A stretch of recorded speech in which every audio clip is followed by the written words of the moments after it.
Hi friends, good morning. అందరూ ఎలా ఉన్నారు? నేను బాగున్నానండి. మీరు కూడా బాగుండాలని మనస్ఫూర్తిగా కోరుకుంటున్నాను. ఇవి చూసారా ఫ్రెండ్స్, మా ఇంటి దగ్గర రోడ్డు పక్కన ఇవి కనిపించాయండి. ఇవి కోన్ లాగా ఉన్న మష్రూమ్స్. నాకైతే చాలా ఆశ్చర్యంగా అనిపించింది. నేను చూడటం అయితే అవి ఫస్ట్ టైం అండి. మీరు ఎప్పుడైనా ఇలాంటి మష్రూమ్స్ని చూసారా ఫ్రెండ్స్? చూస్తే నాకు కామెంట్ చేయండి. ఇప్పుడైతే ఆలస్యం చేయకుండా ఇవాల్టి మన రెసిపీలోకి వెళ్ళిపోదామండి. ఇది చికెన్ లెగ్ పీస్ ఫ్రై అండి. నేను ఎయిర్ ఫ్రైయర్లో చేసుకున్నాను. ఎయిర్ ఫ్రైయర్ ఇంట్లో లేని వాళ్ళు మామూలుగా ఆయిల్లో కూడా దీన్ని ఫ్రై చేసుకోవచ్చండి. ఎయిర్ ఫ్రైయర్లో చేయడం వల్ల ఆయిల్ లేకుండా ఇవి ఫ్రై అవుతాయి. అది అడ్వాంటేజ్ అన్నమాట. ఆయిల్ తగ్గించాలి అనుకునే వాళ్ళు ఎయిర్ ఫ్రైయర్తో వీటిని ఫ్రై చేసుకోవడం చాలా బెస్ట్ అండి. ఇప్పుడైతే దీనికి కావాల్సిన పదార్థాలు ఏంటో నేను ఎలా దీన్ని మ్యారినేట్ చేశానో చూపిస్తాను. చూడండి, నేను ఒక 10 దాకా ఇలా లెగ్ పీసెస్ తీసుకున్నాను, చికెన్ లెగ్ పీసెస్. వాటిని బాగా ఉప్పు వేసి అలాగే నిమ్మరసం, పసుపు కూడా వేసి ఒక 3 to 4 టైమ్స్ బాగా శుభ్రంగా క్లీన్ చేసుకోవాలండి. ఇలా క్లీన్ చేసుకున్న లెగ్ పీసెస్ను నేను తీసుకొని వాటికి ఘాట్లు పెట్టుకుంటాను. ఇప్పుడు చికెన్‌కి ఇలా ఘాట్లు పెట్టుకోవడం వల్ల మనము దీనిలో వేసిన మసాలా మిశ్రమం అనేది లోపల దాకా వెళ్తుందండి. వెళ్ళి చికెన్ చక్కగా మ్యారినేట్ అయ్యి మనం ఫ్రై చేసినప్పుడు చాలా టేస్టీగా ఉంటుంది. చూడండి, ఇలా ఒక్కొక్క లెగ్ పీస్‌కి 2-3 వరకు సన్నగా ఇలా ఘాట్లు పెట్టుకుంటున్నాను. మరి డీప్‌గా ఘాట్లు పెట్టుకోకూడదండి. అలా పెట్టుకుంటే ఫ్రై చేసేటప్పుడు లెగ్ పీస్ షేప్ అనేది రాదండి. ముక్కలు ముక్కలుగా విడిపోయి మనకి ఆయిల్లోకి వచ్చేస్తుంది. అందుకని ఓన్లీ ఇలా పైన మాత్రమే ఘాట్లు పెట్టుకోవాలి. చూడండి, ఘాట్లు పెట్టుకునేటప్పుడు ఇలా చికెన్ని ఇలా గట్టిగా ఒకవైపుకి అదిం పట్టుకొని ఇలా స్లిట్ ఇచ్చుకుంటే ఏమవుతుందంటే చికెన్ చక్కగా కట్ అవుతుంది, మన చేతుల్లోంచి జారిపోకుండా. చూడండి, అన్నిటికీ ఇలా నేను చిన్న చిన్న స్లిట్స్ అనేది ఘాట్లు అనేవి పెట్టుకున్నాను. ఇప్పుడు నేను దీంట్లోకి 2 స్పూన్ల అల్లం వెల్లుల్లి పేస్ట్ వేస్తున్నాను. ఎప్పుడైనా ఫ్రెష్ అల్లం వెల్లుల్లి పేస్ట్ వేస్తే ఏ కర్రీకైనా, నాన్ వెజ్ కర్రీకి చాలా టేస్ట్ ఉంటుందండి. అల్లం వెల్లుల్లి పేస్ట్ వేసిన తర్వాత 2 స్పూన్లు ధనియాలు, జీలకర్ర కలిపి వేయించిన ఈ పౌడర్ని వేసుకుంటున్నానండి. ధనియాలు, జీలకర్రని నూనె లేకుండా రోస్ట్ చేసుకొని లో ఫ్లేమ్లో పౌడర్ చేసుకొని ఆ పౌడర్ యాడ్ చేశాను. తర్వాత మెత్తటి ఉప్పుని అంటే టేబుల్ సాల్ట్ని ఒక 2 స్పూన్ల వరకు వేసుకున్నానండి.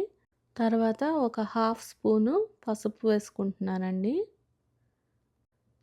తర్వాత గరం మసాలా పౌడర్ వేసుకుంటున్నానండి. ఇది మామూలుగా బయట కొన్న గరం మసాలానే. ఈ పౌడర్ ఒక 2 స్పూన్ల వరకు వేసుకున్నానండి. గరం మసాలా వేసుకున్న తర్వాత ఇది నార్మల్గా మనం ఇంట్లో వాడే మసాలా కారం అండి. ఈ కారాన్ని నేను ఒక 4 స్పూన్లు వేసుకున్నానండి. మీరు ఇంట్లో వాడే కారాన్ని బట్టి, దాని ఘాటును బట్టి మీరు తగ్గించుకోవచ్చు లేదా పెంచుకోవచ్చు కూడా. ఇప్పుడు నేను దీంట్లోకి తాజా పెరుగుని ఒక 3 స్పూన్ల దాకా యాడ్ చేస్తున్నానండి. పెరుగు యాడ్ చేసుకుంటే ఈ చికెన్ ఫ్రైకి మంచి టేస్ట్ అనేది వస్తుందండి. పెరుగునైతే కంపల్సరీగా వేసుకోవాలి. పెరుగు వేసుకున్న తర్వాత నేను నిమ్మరసాన్ని యాడ్ చేస్తున్నానండి. ఒక 2 నిమ్మకాయల నిమ్మరసాన్ని దీనిలోకి ఇలా దాన్ని స్క్వీజ్ చేసే దీంతో వేసుకుంటున్నాను. నిమ్మరసం అనేది డైరెక్ట్‌గా పిండితే చేదొచ్చే అవకాశం ఉంటుంది. అందుకని నేనెప్పుడూ ఇలా దీన్ని యూజ్ చేసి మాత్రమే నిమ్మరసాన్ని పిండుకుంటాను. ఇలా 2 నిమ్మకాయల రసాన్ని ఈ మ్యారినేషన్ మిక్స్చర్‌కి యాడ్ చేశాను. ఇప్పుడు ఫైనల్‌గా నేను ఇంట్లో మనం ఉపయోగించే ఈ వెజిటబుల్ ఆయిల్‌ని దీనిలోకి యాడ్ చేస్తున్నానండి. ఇది ఒక చిన్న కప్పుతో యాడ్ చేశాను. దాదాపు ఒక 50 ml వరకు ఈ ఆయిల్ ఉంటుంది. ఈ ఆయిల్ తప్ప నేను దీనిలోకి ఏ ఆయిల్ యూజ్ చేయలేదు ఫ్రై చేసేటప్పుడు కూడా. ఎయిర్ ఫ్రైయర్లో పెట్టుకున్నాను కాబట్టి ఆయిల్ లేకుండా వీటిని చక్కగా క్రిస్పీగా లోపల వరకు ఉడికేలాగా ఎయిర్ ఫ్రైయర్లో ఫ్రై చేసుకోవచ్చు. చూస్తున్నారా ఫ్రెండ్స్, ఇలా నేను అన్ని పీసెస్కి ఈ మసాలా మిశ్రమం అంతటిని చక్కగా ఈవెన్గా పట్టించుకున్నాను. ఇప్పుడు దీన్ని నేను డీప్ ఫ్రిడ్జ్లో స్టోర్ చేసుకుంటాను. అయితే ఇక్కడ మీకు ఒక చిన్న కిచెన్ టిప్ అండి. నేనైతే ఇలా స్టోర్ చేసుకుంటాను. డైరెక్ట్గా ఇలా డీప్ ఫ్రిడ్జ్లో పెట్టేస్తే ఏమవుతుందంటే, ఇవన్నీ మనం ఫ్రై చేయాలంటే మొత్తం బయటికి తీసి అవన్నీ రూమ్ టెంపరేచర్కి వచ్చే వరకు వెయిట్ చేయాలండి. మనకి టైం వేస్ట్ అవుతుంది. సో నేనైతే ఈ ఐడియాని ఫాలో అవుతాను. ఇది నా ఓన్ ఐడియా అండి. ఇలా ఒక్కొక్క లెగ్ పీస్ని వాటికి సరిపడా ఫాయిల్ని ఇలా తీసుకొని కొంచెం ఈ మ్యారినేషన్ మిక్స్చర్ కూడా వాటి మీద వేసుకొని అన్నిటినీ ఇలా ప్యాక్ చేసేసుకొని ఒక కవర్లో పెట్టుకుంటానండి. మనకి ఎప్పుడు అవసరమైతే అప్పుడు, ఎప్పుడు తినాలనిపిస్తే అప్పుడు అన్ని పీసెస్ ఆ కవర్లోంచి బయటికి తీసేసి వాటిని ఫ్రై చేసేసుకోవచ్చు. ఈ టిప్ మీకు ఉపయోగపడుతుంది అనుకుంటున్నాను. ఆల్రెడీ తెలిస్తే పర్వాలేదు, తెలియని వాళ్ళ కోసం నేను చెప్తున్నానండి. చూడండి, మా చిన్న పాప చక్కగా ఇలా ఈ ఫాయిల్ చుట్టిన లెగ్ పీసెస్ని జిప్లాక్ కవర్లో పెడుతుంది.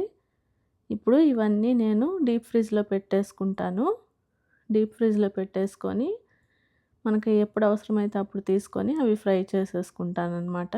నేనైతే ఒక 3 డేస్ తర్వాత ఇలా ఫ్రీజ్ అయిపోయిన లెగ్ పీసెస్ని వాటికి ఫాయిల్ తీసేసుకుంటున్నానండి. ఒక 5 నిమిషాలు ముందుగా ఇవి బయట పెట్టుకొని తర్వాత ఫాయిల్ని తీసుకుంటే అవి ఈజీగా వస్తాయండి. చూడండి, ఇలా ఫాయిల్ తీసేసుకొని ఇలా గ్రిల్ ప్యాన్ ఉంటుంది ఎయిర్ ఫ్రైయర్లో, దాని మీద పెట్టుకుంటున్నాను. ఈజీగా ఈ ఫాయిల్ వచ్చేస్తుందండి, పెద్ద కష్టం కూడా ఉండదు. ఇలా నేను మాకు సరిపడినన్ని లెగ్ పీసెస్ని గ్రిల్ ప్యాన్ మీదకి తీసేసుకొని ఎయిర్ ఫ్రైయర్లో పెట్టుకోవడానికి రెడీ చేసుకున్నానండి. ఇవి ఫ్రీజ్ అయిపోయినా కానీ ప్రాబ్లం ఏం లేదండి, ఎయిర్ ఫ్రైయర్లో పెట్టేసుకోవచ్చు. ఇవి నేను ఇలా ఎయిర్ ఫ్రైయర్లో పెట్టుకొని దాని కింద మరొక ప్యాన్ ఉంటుందండి. ఆ ప్యాన్ దాని కింద పెట్టాలి. ఎందుకంటే ఇవి కుక్ అయినప్పుడు దానిలోంచి ఏమన్నా రసం కానీ, ఈ మసాలా కానీ కారినప్పుడు దీని మీద పడుతుందనమాట, సేఫ్టీ కోసం. ఇది ఎయిర్ ఫ్రైయర్కి బ్రాండ్ ప్రమోషన్ అయితే కాదండి. ఇది మా ఇంట్లో ఉన్న ఎయిర్ ఫ్రైయరు. జస్ట్ ఎలా యూజ్ చేస్తానో మీకు చెప్తున్నాను అంతే. ఎయిర్ ఫ్రైయర్లో ఇవి పెట్టుకున్న తర్వాత దానికి ఆటోమేటిక్గా టైం అనేది సెట్ చేసుకోవచ్చండి. చికెన్ అనే ఆప్షన్ మీద క్లిక్ చేస్తే అది ఎంతసేపు ఉండాలి, ఎంత ఫారెన్ హీట్ అని అదే ఆటోమేటిక్గా అది ఆన్ అవుతుంది. ఈ 25 మినిట్స్ నేను 370 ఫారెన్ హీట్ దగ్గర ఇవి ఫ్రై చేసుకొని ఆఫ్ చేసేసుకున్నానండి. ఆఫ్ చేసేసుకొని ఇలా వేడిగా ఈ చికెన్ లెగ్ పీసెస్ని బయటికి తీసేసుకొని ఇవి సైడ్ డిష్గా మేము చక్కగా పప్పుచారుతో ఎంజాయ్ చేసామండి. చాలా టేస్టీగా ఉన్నాయి. ఇంకెందుకు ఆలస్యం, మీరు కూడా తప్పకుండా ఈ రెసిపీని ట్రై చేసి మీ ఫ్యామిలీతో పాటు మీరు కూడా చక్కగా ఎంజాయ్ చేసేయండి. చాలా ఈజీగా ఇది చేసేసుకోవచ్చు. ఈ రెసిపీ ఇంకా నేను షేర్ చేసిన కిచెన్ టిప్స్ మీకు నచ్చాయి అనుకుంటున్నాను ఫ్రెండ్స్. నచ్చితే ఒక లైక్ ఇవ్వండి. ఇంకా ఎవరైనా మన ఛానల్ని సబ్స్క్రైబ్ చేసుకోకపోతే ప్లీజ్ సబ్స్క్రైబ్ చేసుకోండి. పక్కనున్న బెల్ ఐకాన్ని టచ్ చేస్తే నేను వీడియో పెట్టగానే నోటిఫికేషన్స్ అయితే వస్తాయి. మరొక టేస్టీ అండ్ హెల్తీ రెసిపీతో మళ్ళీ మిమ్మల్ని కలుసుకుంటాను friends. Thank you for watching. Take care. Bye.